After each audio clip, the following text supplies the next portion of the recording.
데이텀 시스템을 설명할 때 데이텀 형체들이 순차적으로 조합된 것이라고 이제 설명을 했습니다. 여기서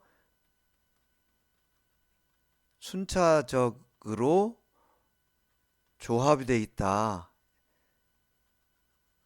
이것은 어떤 뜻이냐? 데이텀에도 우선순위가 있다는 뜻입니다. 1차 데이텀, 2차 데이텀, 3차 데이텀이 순서대로 설정이 돼야 되는데 그 이유는 제 1차 데이텀은 다른 데이텀으로부터 구속되지 않은 데이텀, 즉 구속된 게 없이 1차 데이텀에서 가장 먼저 필요한 것을 구속한다는 뜻이고요. 2차 데이텀에서는 1차 데이텀으로부터 방향을 구속받는 데이텀이다. 즉 1차 데이텀에서 구속한 것은 2차 데이텀에서 구속할 수 없다는 뜻입니다. 1차 데이텀에서 구속되지 않은 방향만 2차 데이텀에서 구속해야 된다는 뜻이고요. 3차 데이텀은 1차 데이텀과 2차 데이텀으로부터 구속을 받는 데이텀이다. 그래서 1차 데이텀과 2차 데이텀에서 구속이 된 것은 3차 데이텀에서는 구속을 할 수가 없다. 그런데 만약에 필요한 데이텀이 1차 데이텀과 2차 데이텀에서 다 설정이 됐다. 그러면 3차 데이텀은 굳이 설정할 필요가 없는 것이죠. 또 만약에 어떤 제품을 측정하는데 1차 데이텀 설정하는 것으로 충분하다. 그러면 또 2차 데이텀도 필요가 없는 것이죠. 여기서 중요한 것은 데이텀을 순차적으로 조합한다. 1차, 2차, 3차 데이텀을 설정을 하는데 이것을 순차적으로 잘 조합을 하기 위해서는 제품의 기능을 충분히 파악을 해야 되고요. 어디가 가장 중요하기 때문에 어디에다가 1차 데이텀을 설정할 것인지, 그 다음에 이 1차 데이텀에서는 어떠한 자유도를 구속할 것인지 이런 것들을 잘 생각해서 데이텀을 설정하는 것이 필요합니다. 여기 2차 데이텀에서 보면 1차 데이텀으로부터 방향을 구속받지 않는 데이텀이다. 이렇게 표현이 되어 있는데 데이텀을 설정하면 기본적으로 위치와 방향이 모두 구속이 됩니다. 그렇기 때문에 1차 데이텀에서 구속된 위치와 방향은 2차 데이텀에서 변경을 할 수가 없고 2차 데이텀에서 결정된 위치와 방향은 3차 데이텀에서 변경을 할 수가 없습니다. 그런데 여기에 방향이라고 표현을 한 이유는 경우에 따라서는 1차 데이텀이나 2차 데이텀에서 방향만 규제를 하고 위치는 구속을 하지 않는 경우도 있습니다. 그렇기 때문에 2차 데이텀에서 위치는 따로 구속을 할 수가 있지만 방향은 반드시 앞선 데이텀에서 구속한 것을 지켜줘야 된다. 그런 의미입니다. 여기서 말하는 방향만 구속한다는 것은 어떤 의미인지 요건 또 뒤에 가서 살펴보겠습니다. 데이텀을 규제할 때 1차 데이텀은 2차 데이텀과 3차 데이텀에 관한 방향을 구속하고요. 2차 데이텀은 3차 데이텀에 대한 방향을 구속합니다. 그런데 사실은 방향과 위치를 동시에 구속하는 것이 기본이고 필요에 따라서는 방향만 구속하고 위치는 구속하지 않을 수도 있는데 그런 경우에는 별도로 표시를 해줍니다. 방향만 구속하고 위치를 구속하지 않을 경우에는 별도의 기호를 사용하게 되는데 바로 이 기호입니다. 지금 이 도면의 예를 들어보겠습니다. 지금 데이텀 A를 기준으로 지금 요게 작은 면입니다. 데이텀 A를 기준으로 요 구멍의 중심까지의 요 부분을 지금 규제를 하려고 합니다. 그런데 데이텀 A를 기준으로 측정을 하거나 가공을 하면 이 데이텀이 좁기 때문에 좁은 면은 불안정합니다.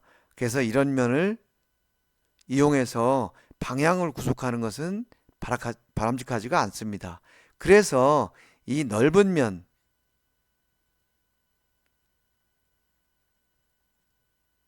이 넓은 면을 이용해서 방향을 구속하고 싶은데 만약에 이 데이텀 B를 이용해서 방향을 구속하면 동시에 위치도 여기가 구속이 되기 때문에 이 A로부터 측정하는 것이 아니고 이 B로부터의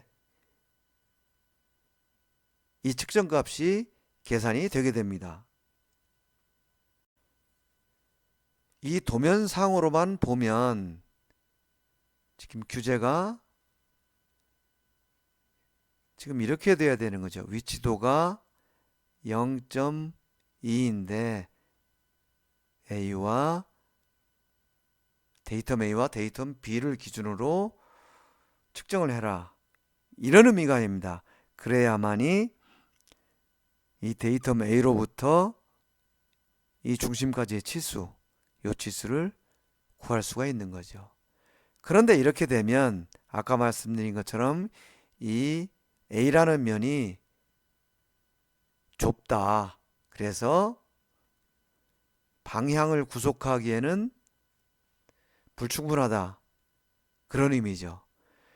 그렇다면 방향을 구속하기 위해서 넓이가 충분한 이 B면을 기준으로 한다면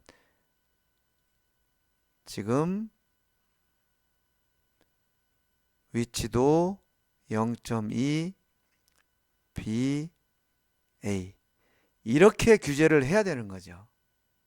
그런데 이렇게 규제를 하다 보니까 이 B면이 방향뿐만 아니고 위치까지 고정이 되기 때문에 우리가 지금 측정을 하고자 하는 것은 이 A면으로부터 치수인데 실제로는 이 B면으로부터의 치수를 이거를 지금 측정을 해야 되는 이런 상황이 되는 거죠. 그래서 이런 상황을 방지하기 위해서 B면에서는 방향만 결정을 하고 위치는 결정하지 않는다. 그리고 나서 A 데이텀에서 위치를 결정하겠다. 이러한 경우에는 지금 요 기호를 사용하는 겁니다. 그래서 여기 보신 요 기호는 B 데이텀은 방향만 구속, A 데이텀에서는 필요한 위치를 구속한다. 이렇게 되면 방향을 결정하기 위해 불안정한 부분도 해소가 되고 또 도면대로 A 데이텀으로부터 위치를 측정하는 것도 가능해지고 이렇게 해서 필요한 경우에 바로 이런 자유도의 잠금과 해제가 가능한 이런 별도의 기호를 사용하게 되는 겁니다. 방향 자유도만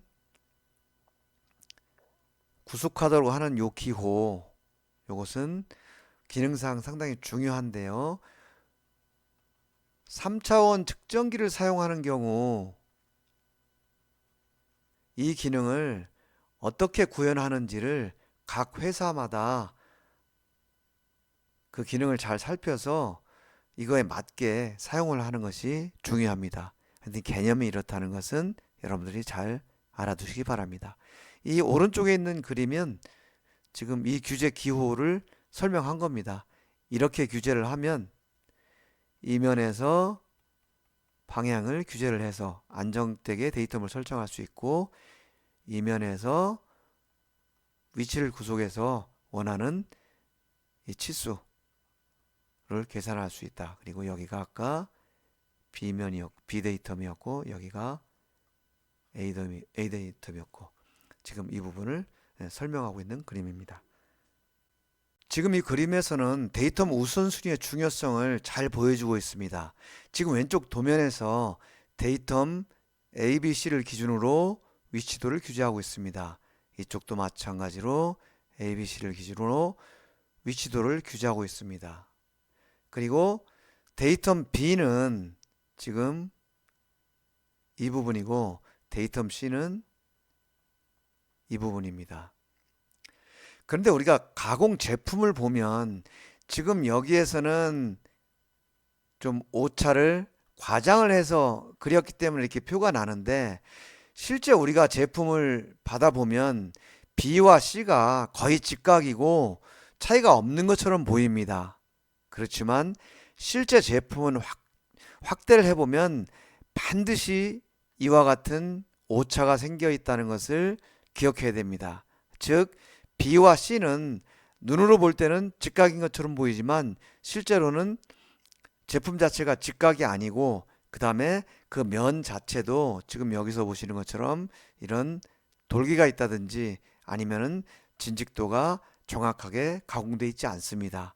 그래서 어디를 B로 어디를 C로 데이텀을 잡느냐에 따라서 측정 결과가 달라지게 됩니다. 도면에서 규제한 것처럼 데이텀 우선순위를 따르려면 우선 이면에 B데이텀을 설정을 해야 됩니다. B데이텀을 이면에 설정하고 나면 이 제품은 실제로 직각이 아니기 때문에 수학적으로 이 B데이텀을 축으로 해서 그거에 직각인 이러한 좌표계가 생기게 됩니다. 이 좌표계는 실제 C면에 있는 이 제품과 맞닿아 있지 않습니다. 이 상태에서 X와 Y, 즉 이 원의 중심을 X2, Y2를 구하게 됩니다. 그런데 만약에 도면의 데이텀 우선순위를 지키지 않고 이쪽을 먼저 데이텀으로 잡았다 라고 하면 이 데이텀을 연결하는 이런 축이 생기고 이 축의 직각인 이러한 좌표계가 생기게 됩니다. 마찬가지로 이 좌표계도 이 면과 가공면과 접촉하지 않습니다.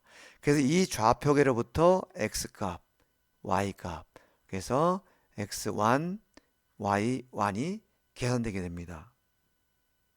이렇게 되면 좌표계가 다르기 때문에 측정 결과가 당연히 달라지고 그 결과 X1보다 X2가 값이 더 크게 되고요. Y2보다 Y1이 값이 더 커지게 됩니다. 그러면 여기에 규제된 이 위치도가 정확하게 평가되지 못할 수도 있습니다. 지금 도면에는 제가 이해를 돕기 위해서 이 부분이 B다, C다, 또는 여기가 B다, C다 이렇게 표현을 해놨는데 실제 제품에는 이런 표시가 되어 있지 않습니다. 단지 도면에 1차 데이텀, 2차 데이텀, 3차 데이텀, 1차, 2차, 3차 데이텀 우선순위를 규제한 것 뿐입니다. 그러면 여러분들이 이 규제에 맞춰서 여기를 평면 회전, 그 다음에 여기를 원점 지정, 여기를 평면 회전, 여기를 원점 지정. 이렇게 측정을 했다면 이것은 도면과 일치하는 올바른 측정입니다. 그런데 제품의 차이가 없어 보이기 때문에 무의식 중에 이쪽에다가 평면 회전, 그 다음에 이 부분에다가 원점 지정을 해서 측정을 했다면은 이것은 데이텀 우선순위를 지키지 않은 도면에 부합되지 않는 측정 방법입니다.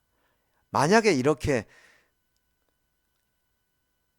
올바르게 하는 경우와 올바르지 않게 측정하는 경우에는 바로 이런 측정값에 차이가 나고 그렇기 때문에 정확한 이 위치도를 평가할 수 없다. 그렇기 때문에 데이텀 우선순위는 반드시 지켜줘야 된다. 라는 것을 꼭 기억하시기 바랍니다. 데이텀 우선순위에서 1차 데이텀은 다른 데이텀으로부터 영향을 받지 않고 구속을 하기 때문에 1차 데이텀에서 어떠한 자유도가 구속되는지가 중요합니다. ASME Y14.5에서 예를 들어준 것을 같이 보면서 설명하겠습니다. 지금 여기서 맨 앞에가 아까 배운 설계 형체, 이것이 가공 형체, 그리고 이것이 측정 형체. 이렇게 생각을 하시면 되겠고요. 여기서는 구속되는 자유도의 수. 이렇게 이해를 하시면 되겠습니다.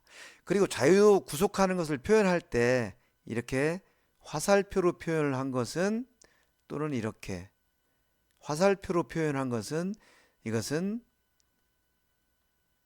위치 구속을 표현하고요. 지금 이렇게 표시한 것은 방향 구속을 의미합니다. 그리고 이것은 형체의 형태인데, 이 형태라는 것은 점이냐, 평면이냐, 원이냐, 뭐 이런 것들을 얘기하고요. 각 형태에 따라서 어떤 위치와 어떤 방향의 자유도가 구속되는지를 잘 기억하시는 것이 중요합니다. 왜냐하면 이것은 여러분들 정반 측정이나 3차원 측정에서 이 요소로 데이텀을 설정했을 때 이런 자유도가 구속되는구나 하는 것을 연관해서 알 필요가 있기 때문입니다. 지금 이것은 평면입니다. 평면이 데이텀 A로 규제가 되어 있다면 이것은 실제 가공을 한 평면은 오차를 가진 이런 평면이 나오고요. 이런 평면의 표면을 측정을 해서 계산된 평면은 이런 평면입니다. 이 평면에서는 방향 자유도가 한 개, 두 개가 구속이 되고요. 위치 자유도가 한 개가 구속이 됩니다. 그래서 기본적으로 세 개의 자유도가 구속이 되는데, 요거는 방향이 하나, 방향이 두 개, 위치가 한 개, 이렇게 구속이 된다고 생각하면 되겠습니다. 만약에 이것이 X, Y, Z 이렇게 됐다면 방향은 U와 V가 구속이 되고 위치는 Z가 구속이 되겠죠. 만약에 방향이 바뀌면 또 이것을 방향을 바꿔서 생각을 하면 됩니다. 두 번째는 폭입니다. 폭인데 이 폭이라는 것은 실제 데이텀으로 사용할 수가 없죠. 그런데 이렇게 폭을 규제를 하면 이 폭이 규정된 양쪽 면, 즉 이면과 이면을 측정해서 지금 여기서 보시면 이 뒤쪽 면이 하나가 있고요. 이 앞쪽 면이 또 하나가 있습니다. 그래서 이 두 면을 측정을 해서 이 두 면의 중심면, 여기 보면 센터 플레인이라고 되어 있는데요. 이 중심면을 측정값으로 계산을 합니다. 그래서 이 중심면을 가지고 자유도를 구속하게 되는데, 이 자유도를 구속하는 그 특성은 지금 위에서 보신 평면을 옆으로 세웠다고 보시면 됩니다. 그래서 여기서도 마찬가지로 방향이 두 개가 구속이 되고 위치가 한 개가 구속이 됩니다. 세 번째는 구입니다. 구는 구의 표면을 측정을 해서 여기 보시는 것처럼 이러한 계산된 구를 측정 결과로 나타내는데 이 구는 방향을 구속할 수 있는 성분이 없습니다. 그래서 구의 중심좌표 XYZ를 이용해서 위치만 세 개를 구속합니다. X, Y, Z. 그래서 앞에서 보신 것처럼 평면이나 폭은 중심면이니까 평면과 같은 것이 되겠죠. 이것은 방향을 구속할 수 있는 성분이 있지만 구는 방향을 구속할 수 있는 성분이 없고 중심 좌표만 가지고 있다. 그래서 위치 구속만 가능하다. 이렇게 이해를 하시면 되겠습니다. 그 다음은 원통입니다. 원통이 데이텀으로 규제를 했다면, 원통이 데이텀으로 규제가 되어 있다면 실제 가공된 원통은 이렇게 생겼고요. 이 원통의 표면을 3차원 측정기로 측정을 해서 바로 이러한 계산된 측정 형체를 만들어냅니다. 이 측정 형체는 이 중심축, 원통의 중심축이 데이텀으로 사용이 되는데 이 중심축은 두 개의 방향 자유도와 두 개의 위치 자유도를 구속하게 됩니다. 예를 들면 우리가 3차원 측정기를 측정을 했을 때 원통을 측정을 하면 축각이 두 개가 나오고 이 원통의 중심 좌표 두 개가 나옵니다. 여기서 축각은 방향을 구속하는 것이고요. 좌표는 위치를 구속하는 거다. 이렇게 이해를 하시면 되겠습니다. 그 다음은 원뿔입니다. 원뿔도 마찬가지로 가공을 하면 표면이 이상적이지 않은 표면이 가공이 되고요.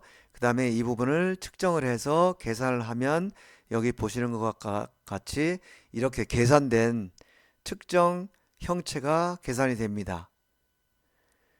그리고 원뿔도 마찬가지로 원뿔의 축,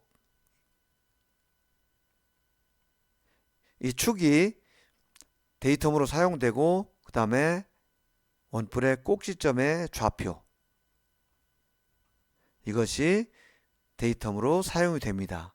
그렇게 되면 이 축으로 인해서 두 개의 회전운동이 구속이 되고 꼭지점으로 인해서 세 개의 위치가 구속이 됩니다.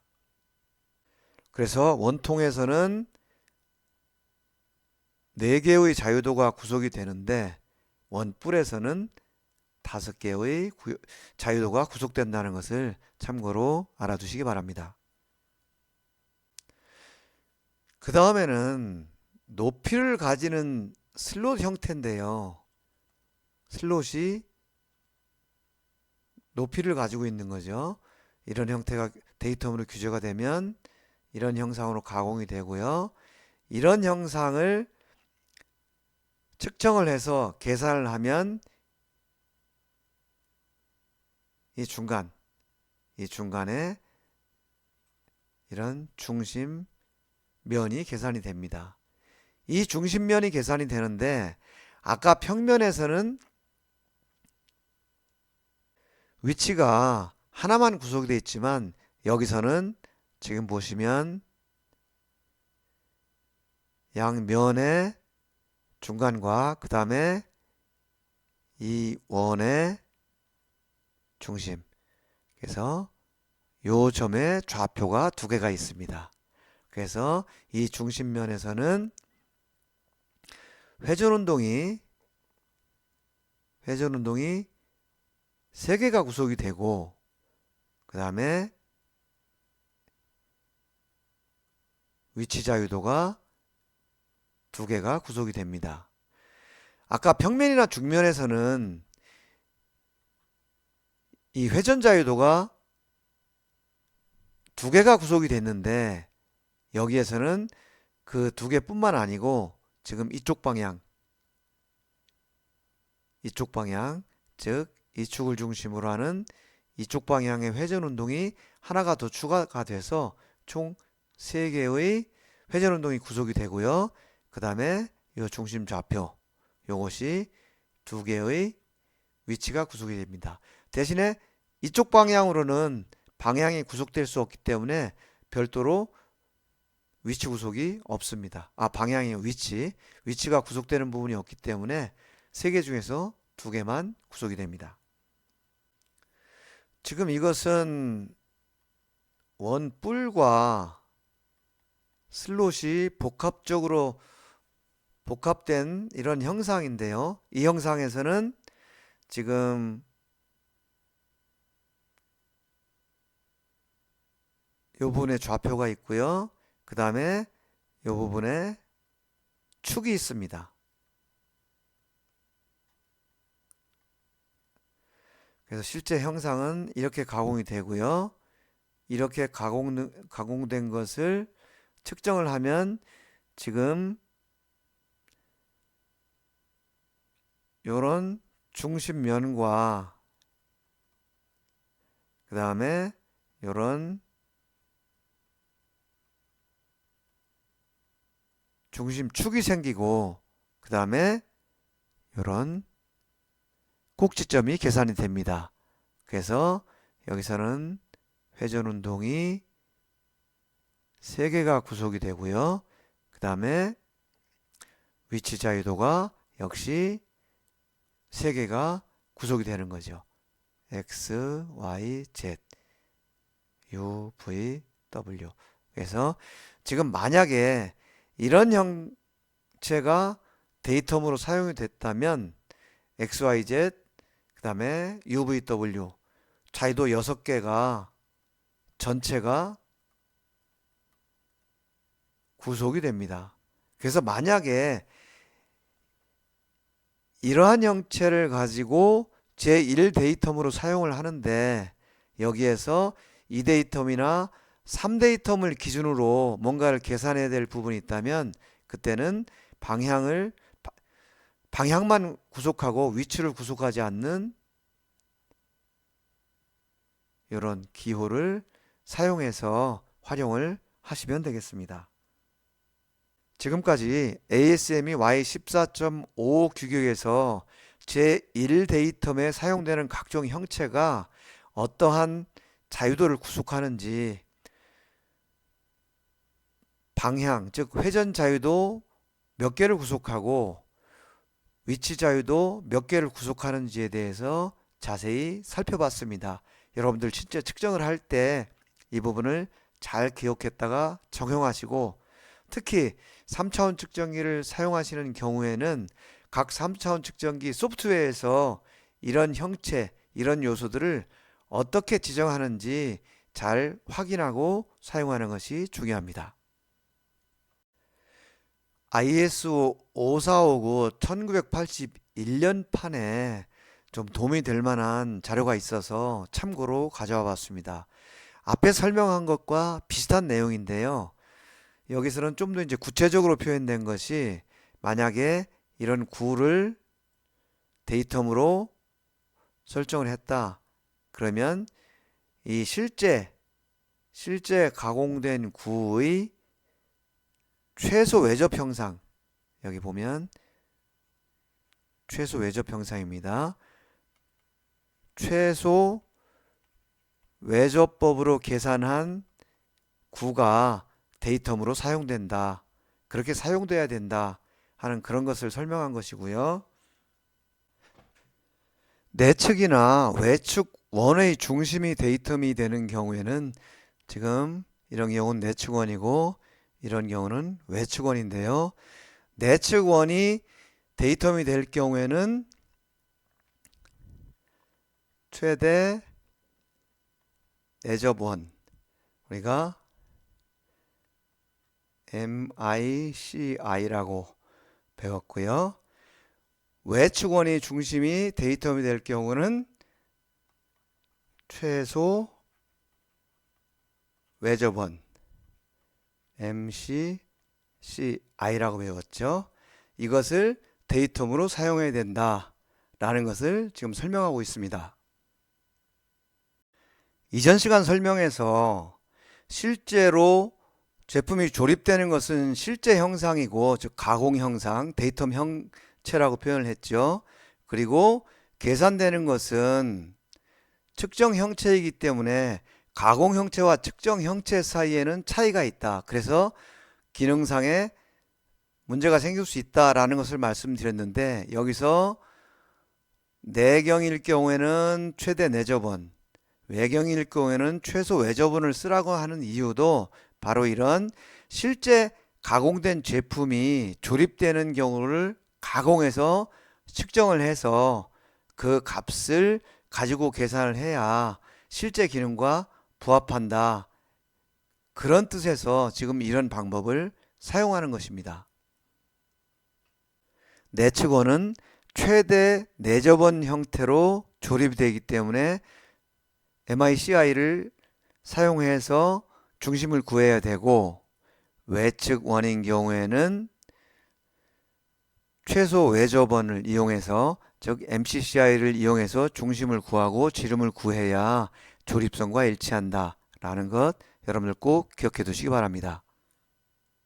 늘 말씀드리지만 측정이라는 것은 별도로 뚝 떨어져 있는 것이 아닙니다. 지금 방금 설명한 이 내용도 이미 우리가 진원도 기준원 시간에 이미 공부를 한 내용입니다.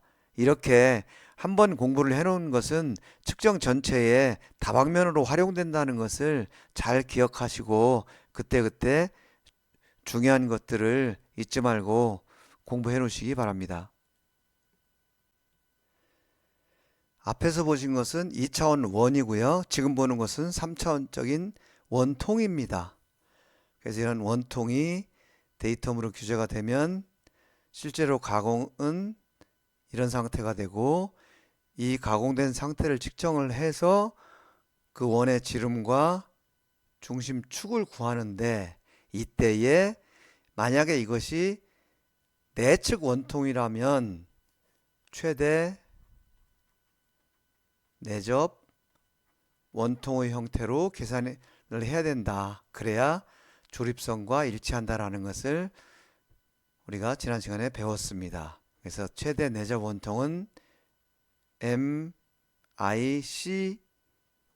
표현을 한다고 그랬죠. 여기서 Y는 CY는 실린더입니다. 참고로 최대 내접 원인 경우에는 MICI라고 그랬는데, 여기서 CI는 서클의 약자고요.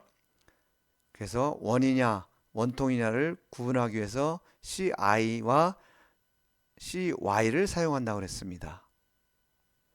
만약에 외측 원통이라면 마찬가지로 최소 외접 원통을 사용해야 되고, 이것은 MCCY 이렇게 표현한다고 그랬습니다. 최소 외접 원통 형태로 계산을 해야 그 중심축과 지름이 실제 조립과 일치하게 계산이 되기 때문에 그렇습니다. 원과 원통은 그 조립되는 개념이 내접이냐 외접이냐가 동일하지만 원은 2차원이고 원통은 3차원이다. 그래서 원은 지름과 중심 좌표만을 가지고 계산하지만 원통은 지름과 중심축을 가지고 계산을 한다. 그리고 내접이냐 외접이냐를 구분하는 것은 실제 조립선과 일치하도록 평가를 해야 되고, 또 일치하도록 데이텀이 설정이 돼야 되기 때문에 그렇게 하는 것이다 라는 것을 잘 기억해 두시기 바랍니다. 이것은 평면의 경우입니다. 평면의 경우에도 이 설계 형체죠. 설계 형체는 이렇게 완벽하지만 실제 가공 형체는 완벽하지 않습니다. 그러면 측정해야 되는 측정 형체는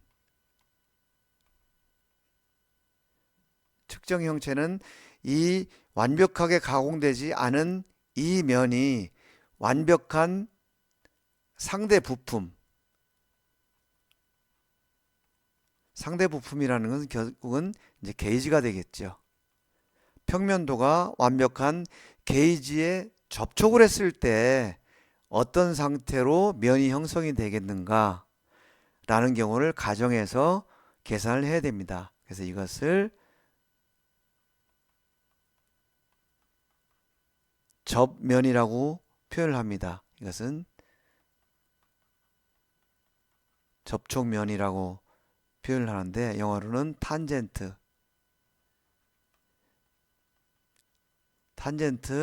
플랜이라고 표현을 합니다. 그래서 여러분들 기아홍차 도면을 볼 때 가끔 T라는 기호에 이렇게 동그라미가 쳐져 있는 경우가 있습니다. 이런 경우는 바로 저런 탄젠트 플랜, 접면을 의미하는 거다. 이렇게 알고 계시면 되겠습니다. 이것은 중면인데요. 중면도 마찬가지로 지금 이쪽이 규제가 되지만 실제 가공은 완벽하지 않습니다. 그래서 이쪽 양쪽에 그리고 이쪽 전면 이쪽도 전면이 있겠죠. 이렇게 플레이트가 완벽한 형상을 갖는 플레이트가 양쪽에 이렇게 접한다고 가정을 해서 1차적으로 양쪽의 전면을 구한 다음에 그 전면의 중심면 이것이 지금 중심면이 됩니다. 이렇게 구하는데 이때 중요한 것은 이 전면이 중요한데 이 전면을 중요하게 생각하는 이유는 마찬가지로 그쪽에 상대 부품이 조립이 되기 때문에 그렇습니다. ASME 규격을 중심으로 공부한 것은 각종 형체의 형태에 따라서 어떠한 자유도를 몇 개를 구속하느냐 하는 특성을 알아봤고요. ISO 규격에서는 어떤 형체가 있을 때 그 형체가 어떤 식으로 조립이 되기 때문에 어떤 형체로 계산을 해야 된다라는 것을 알아봤습니다. 지금까지 데이텀과 관련된 여러 가지 개념들에 대해서 좀 지루할 정도로 자세하게 알아봤는데요.